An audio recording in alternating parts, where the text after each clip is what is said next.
Just one more. Last week, the President signed an executive order authorizing the use of the National Guard at the southern border in support of counter-narcotics efforts. Can you explain, was that a precursor to today's announcement on the troops?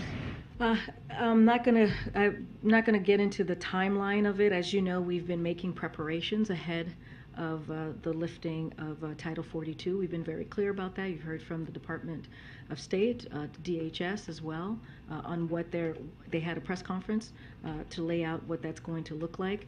So there's been many processes and plans that have been put into place. Don't have any specifics to any timeline that you're asking. Okay, I'm trying to call somebody. Go ahead. Thank you, Governor. If the President's priority is to treat the immigrants humanely, like you said, wouldn't he be sending social workers, psychologists, judges, lawyers to the border instead of sending active military personnel? So look, I want to be clear, the active military, as I just explained to one of your colleagues here, it's been done for more than almost 2 decades now. It is a personnel that's performing administrative tasks.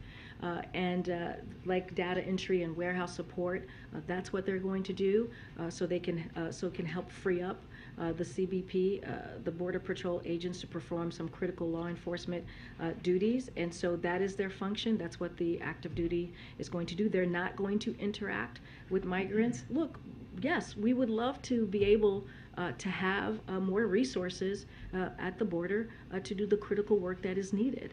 But the reason why we're moving in this direction, and of course my DOD colleagues will speak more on this, is because Congress has not acted.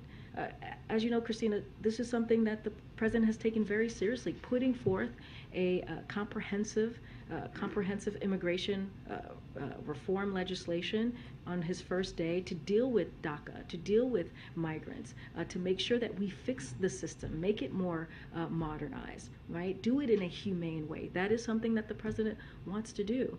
But we are using the tools that we have in front of us in our tool belt to deal with what we're seeing currently at the border. But of course, yes, we would love to have more resources at the border for sure. Governor Greg Abbott has said that he will continue sending migrants to Democrat-run cities after Title 42 expires. The mayors of Chicago and New York have already responded, saying they simply do not have space. What is the administration doing to help state and local governments prepare ahead of the expected influx of migrants? So look, it's unfortunate that Governor Abbott continues to play politics with migrants and with the American people. Because what he's doing, that's what it looks like. It looks like a political stunt. Instead of trying to address the situation, or maybe get the congressional members and senators that are in his state to actually ask them to work with us on truly dealing with a problem, with trying to figure out how do we deal with immigration reform. Instead of doing that, he wants to play politics. So that's what we've seen from this governor. It's not surprising. That's what he's continued to do. Our administration has been in touch with mayors and local government to see how we can be helpful to them. That has continued over the last several months because Republicans continue to play politics here, to put political stunts ahead of actually making change. And if you think about what we've put together, if you think about wanting us to protect, put protections for dreamers and farm workers, more immigration judges and asylum officers, more funding for border security, and all of this, which is part of the president's legislation, and what we've been urging Congress to act on. What we saw just earlier this week is over 430 business groups wrote to members of Congress calling on them to get this done. 430 businesses have called on Congress to get this done. So this is getting support out there. American people want to see this. Businesses want us to act as well, want Congress to act. And so we're going to continue to do that and to call on Congress, but Republicans are in the way, and Republicans in Congress are getting in the way, and what Abbott is doing does not help the situation. I hear what you're saying about immigration reform. I'm not hearing specifics about how you're providing resources to state and local governments to handle the expected influx. And I have said that we have been in touch with state and local governments to help them in any way that we can. We have done that this past several months, whether it is Chicago, whether it's New York City. We have had extensive conversations, even with the DC mayor, on how we can help moving forward. And again, we're in constant communication, whether it's the White House, whether it's DHS, whether it's FEMA even, and how we can help cities. Every city has their own specific need that they need to address to this issue.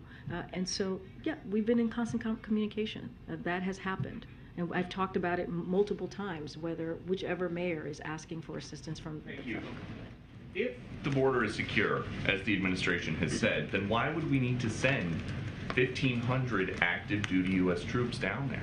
Because we need more work. More work needs to be done, Peter. We put forth a comprehensive immigration legislation, and Republicans in Congress refuse to act. And so the president has used the tools that he has in front of him to prepare ahead of Title 42 lifting. As you know, that is happening in the next couple of days. And so we are putting DHS, Department of State, is putting forth processes to deal with the changes that are going to be ahead of us. And so that is what's important here, and that's what you've been seeing for the past several months. You've heard from DHS, you've heard from the State Department on what we're putting in place to deal with the border once Title 42 lifts. You said yesterday that when it comes to illegal migration, you've seen it come down by more than 90%.